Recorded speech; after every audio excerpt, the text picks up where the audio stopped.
So, the gummed paper that was that I wetted out earlier on. I've lost my spatula. One second.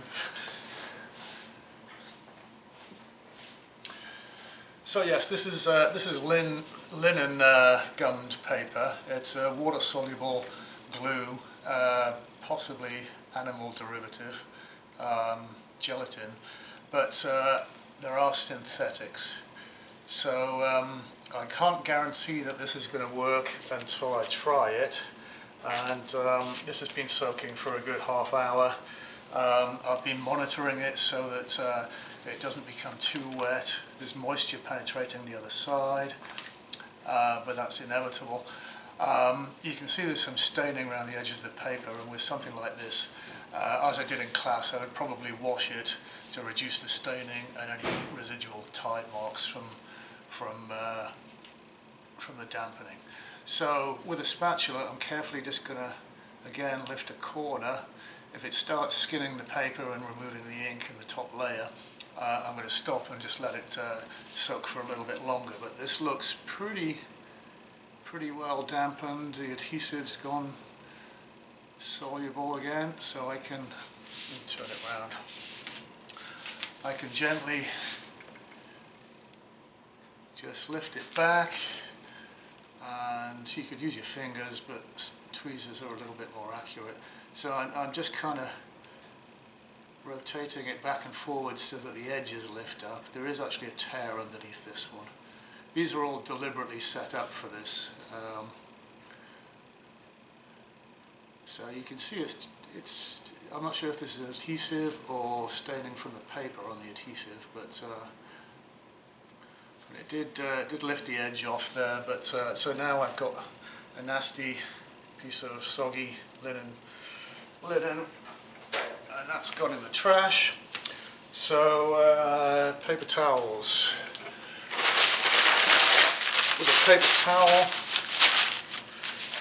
and a spatula, I'm just going to kind of shave off any residual methyl cellulose, being careful not to disturb any inks or paper.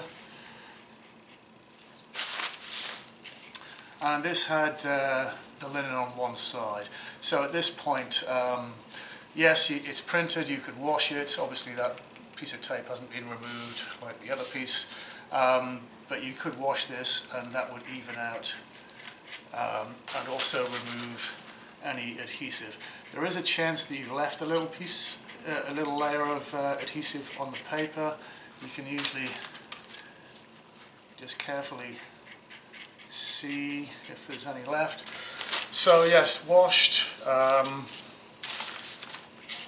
and dried. You could wash it on a piece of rayon or nylon, a permeable synthetic stable material to wash it in just water. That would remove a lot of the staining. Let it dry between blotters, preferably with some kind of release agent, again Rime or polyester spun material, to give it some support and to stop it sticking from the blotting papers. And then you could do your Japanese paper repair around that tear, or heat set tissue if you had it, or even the archival repair tape. Obviously we're replacing one repair with another, but at least then you'd be able to see the text, and it wouldn't be chemically unstable. Sorry, just stepping back to the Scotch tape repair. Another way to soften up this adhesive, if you didn't want to put alcohol directly onto it, you could have a glass bowl with some kind of support system and a cotton wool bud or piece filled with the solvent, and the evaporation inside that glass bowl would slowly soften the the adhesive. It is a lot slower and not quite as effective, so if you can use an alcohol to remove the adhesive, then that's preferable. Again, you'd possibly wash this and then do the repair with heat set tissue for the tear.